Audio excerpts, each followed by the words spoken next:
Bismillahirrahmanirrahim. Kıymetli basın mensupları ve sesimizin ulaştığı değerli vatandaşlarımız, hepinizi sevgi, saygıyla selamlıyorum. Evet, bugün Dünya Çocuk Hakları Günü ve hassas bir süreçten geçtiğimiz bir dönem. Normalde ilk olarak uluslararası düzeyde 1924'te Çocuk Hakları Bildirgesi yayınlandı. Biliyorsunuz ki 1924'ten önce Birinci Dünya Savaşı yaşanmıştı ve her savaşta olduğu gibi Birinci Dünya Savaşı'nda da çocuk ve kadınlar katledilmişti. Bundan dolayı böyle Cenevre Çocuk Hakları Bildirgesi 1924'te yayınlandı. Ancak İkinci Dünya Savaşı'nın tekrardan yaşanması sonucu tekrardan o çocuk haklarını imzalayan, yani Birleşmiş Milletler'in imzaladığı o çocuk hakları bildirgesi rafa kalktı. Çocuk hakları darbe aldı ve tekrardan çocuk ve kadınlar katledildi. Ve 20 Kasım 1959'da Birleşmiş Milletler tekrardan çocuk hakları ile ilgili çocuk hakları bildirgesini yayınlamış oldular. Ancak bu yayınladıkları bildirge küresel çapta çocuk haklarını korumaya yönelik bir yaptırımı yoktu. Bundan dolayı tekrardan 1989'da Birleşmiş Milletler Dünya Çocuk Hakları Günü dediğimiz bu günle ilgili işte çocuk hakları sözleşmesini imzaladılar. Sadece Amerika bu sözleşmeye taraf olmadı. O zamanki Birleşmiş Milletler'e üye olan tüm ülkeler bu sözleşmeyi imzaladı ve çocuk haklarını korumaya yönelik gerçekten önemli bir adımdı. Aslında Batı bu çocuk haklarını bildirgesini veya sözleşmelerini imzalarken kendi barbarlıklarını frenlemek için yapıyorlardı. Yoksa onlar için, Batı için aslında çocuk hakları diye bir şey yoktur. İnsan hakları diye bir şey yoktur. Birleşmiş Milletler'miş, uluslararası hukukmuş. Onlar için bunların hiçbir önemi yoktur. Batı'nın dostluğu da yoktur. Batı'nın tek bir şey vardır, çıkarlarıdır. Tarih buna şahittir. Batı'nın tarih boyunca yaptıkları soykırımlar hepsi şahittir. Hiroşima ve diğer soykırımlar hepimizce malumdur. Muz bahçesinde çalışan çocuklar muz yediler diye ellerini kesen Batı değil mi? Bundan 40 yıl önce yetim ve kimsesiz çocukları pazarda satan Batı değil mi? Batı hiçbir zaman uygar olmadı ve hiçbir zaman insan haklarını, çocuk haklarını gözetmedi. Bugün de aynı şey değil midir? Aynı durumu yaşamıyor muyuz? Şu an burada biz Dünya Çocuk Hakları Günü'nü anarken Filistin'de, Gazze'de çocuklar katlediliyor. Çocuklar mahallede oynarken katlediliyor, kendi evinde katlediliyor, annesinin kucağında süt emen bebekler katlediliyor, hatta dünyaya gözünü açmamış annesinin karnındaki çocuklar dahi katlediliyor. Hani çocuk hakları, hani insan hakları soruyoruz ve bunlar aslında bugün bu Birleşmiş Milletler'e üye 193 ülkede bugün 20 Kasım Dünya Çocuk Hakları Günü'nü kutluyorlar. Neyi kutluyorlar acaba? Bugün 20 Kasım Dünya Çocuk Hakları Günü bir Filistinli, Gazze'li çocuk için ne ifade ediyor acaba? Annesini kaybetmiş, babasını kaybetmiş ve 5500 çocuk bugün Filistin'de katledilmiş. Bu çocuklar için acaba Dünya Çocuk Hakları Günü ne ifade ediyor soruyoruz. Ve Batı yaptığı bu soykırımla 100 yılda elde ettiği çocuk haklarını çöp etmiştir.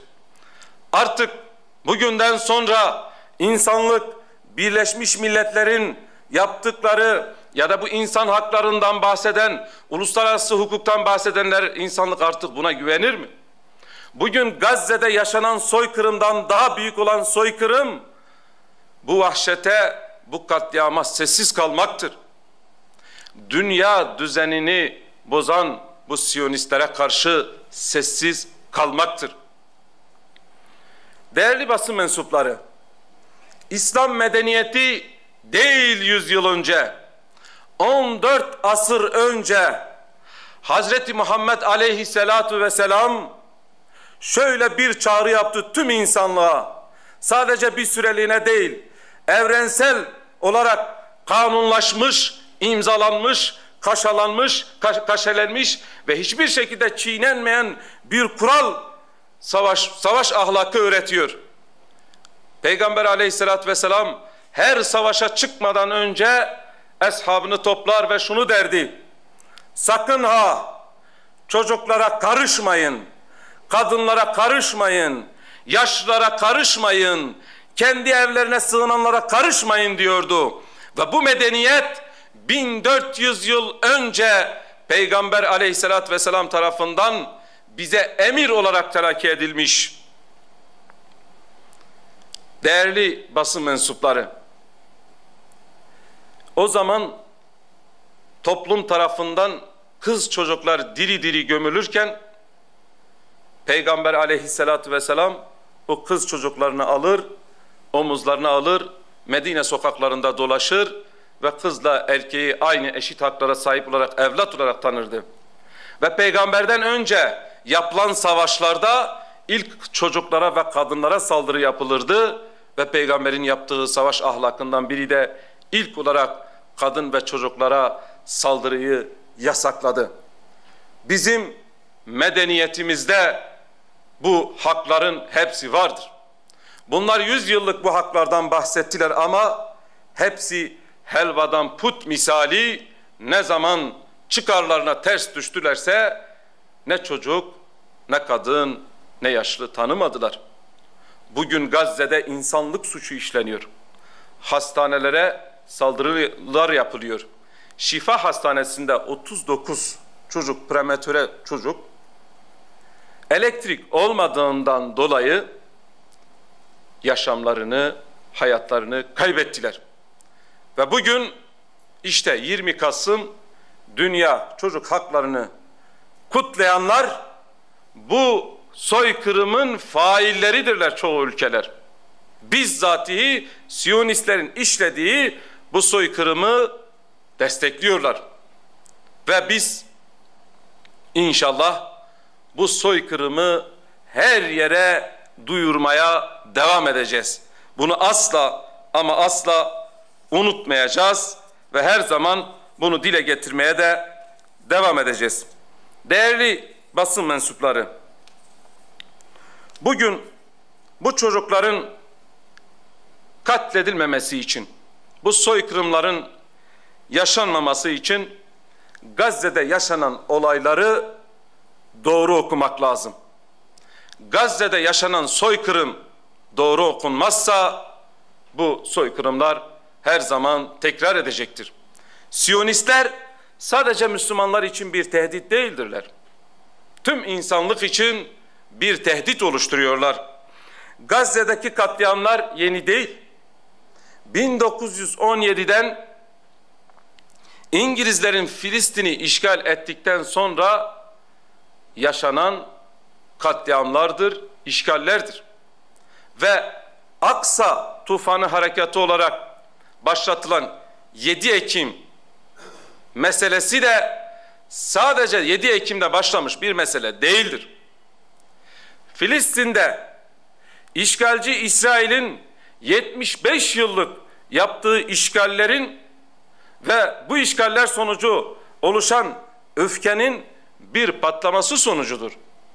O zaman Filistin halkı Birleşmiş Milletler'e çağrı yaptı. Uluslararası kamuoyuna bunu duyurdu. İslam ülkelerine de çağrı yaptı. Ancak kimse kınamadan başka bir şey yapmadı ve bugün Filistin halkı kendi başının çaresine bakmak zorunda kaldı. Bugün Filistin halkının mücadele eden, kıyam eden, cihad eden Hamas ise onların tek temsilcisidir. Ve diyoruz ki bu soykırımların durdurulması için Türkiye'nin başını çektiği bir yardım koridoru veya bir deniz filosu bir an önce Gazze'ye çıkarılmalı ve bu konuda da direkt Gazze'ye gidilmesi sağlanmalıdır. Bu filonun güvenliği sağlanarak Gazze'ye acil bir şekilde insani yardım ulaştırılmalıdır. İncirlik ve Kürecik'teki ABD'nin üssü yani soykırım ortaklarından ABD'nin üsleri de bir an önce kapatılmalıdır. Havalimanları ve deniz limanları Siyonistlerin her türlü gemi ve uçaklarına kapatılmalıdır. Ticari ve askeri ilişkiler Siyonistlerle asla kurulmamalı ve bir an önce bu ticari ilişkiler kesilmelidir. Bugün Gazze'deki çocuklar ilaçsız, besinsiz, elektriksiz kalmış iken bizim limanlarımızdan onlara yakıtın gitmesi, gıdanın gitmesi veya farklı içeceklerin gitmesi asla kabul edilebilir bir durum değildir. Türkiye işgal devam ettiği sürece Siyonistlerle bütün ilişkilerini askıya almalıdır. Yaptığı bütün ekonomik, siyasi ve askeri anlaşmaları feshetmelidir. Ve bununla birlikte diyoruz ki İsrail bir terör devletidir ve Türkiye'de onlarla bir terör muamelesi görmeli, onları terör devleti olarak lanse etmeli, öyle tanımalıdır. Türkiye Cumhuriyeti vatandaşı olan ve İsrail'i Türkiye Cumhuriyeti vatandaşı olup da sonra İsrail'e gidip Filistinli kardeşlerimizi katleden, bu soykırıma ortak olan kim varsa bunlar tespit edilmeli, Türkiye Cumhuriyeti vatandaşlığından çıkarılmalı ve insanlık suçu işlediğinden dolayı yargılanmalı, ne kadar mal varlığı da varsa el konulmalıdır. Halkımıza da çağrımız şudur: meydanları asla boş bırakmayın. Meydanları doldurmanız Filistin'deki haklı ve meşru mücadele eden mücahitlere moral olmaktadır. Bu konuda asla meydanları boş bırakmayalım. Bununla birlikte boykotu süresiz bir şekilde devam ettirelim. Esnaf kardeşlerimize de çağrımız şudur: İşgale, Siyonistlere destek açıklamasında bulunan firmalar ile ne alışveriş yapın, ne de onların malını alın ve ne de satın. Bu konuda onlara da süresiz bir şekilde boykot uygulayın. Aynı şekilde halkımıza son çağrımız da şudur: Filistin halkı insani yardıma ihtiyaçları var. Maddi yardımlarımızı kesintisiz bir şekilde devam ettirelim. Bu kardeşlerimize yardımlarımızı esirgemeyelim. Filistin'in sınırı olan ülkelere de bir çağrımız şudur: Lübnan, Mısır, Suriye, Ürdün halklarına çağrımız şudur: sınıra akın edin. Sınırda nöbetler tutun. Bu işgal bitene kadar sınırlarda nöbet tutun ve bir yolunu bulup bizim Gazze'li mazlum kardeşlerimize yardım ulaştırmak için gayret gösterelim ve asla sınır nöbetlerini terk etmeyelim diyoruz. İşgalci Siyonistlere de çağrımız şudur: Filistin topraklarından size vatan olmaz. O topraklar size ait değildir. O toprağın her karışında milyonlarca çocuğun, bebeğin kanı var. O kanın üzerinde orası size yar olmaz. Nereden gelmişseniz aynı yere geri dönün. Siz hiçbir şekilde yaptığınız bu soykırımlara rağmen Filistin topraklarında rahat edemezsiniz. Bir tek Müslüman da kalsa orada sizi rahat bırakmayacaktır. Bu işgalinize sessiz kalmayacaktır. İslam ülkelerine de çağrımız şudur: Siyonistlerle tüm ilişkilerinizi kesin diyoruz. Onlarla ticari ilişkilerinizi kesin. Terör devleti İsrail'i tanımayın. Hiçbir şey yapamıyorsanız diyoruz ki elçinizi geri çekin diyoruz. Bu vesileyle bu anlattıklarımın sonucu eğer bugün Dünya Çocuk Hakları Günü ise Dünya Çocuk Hakları Günü kutlu olsun diyorum. Benim basına vereceğim açıklamalar bunlarla sınırlı. Sormak istediğiniz sorular varsa alayım.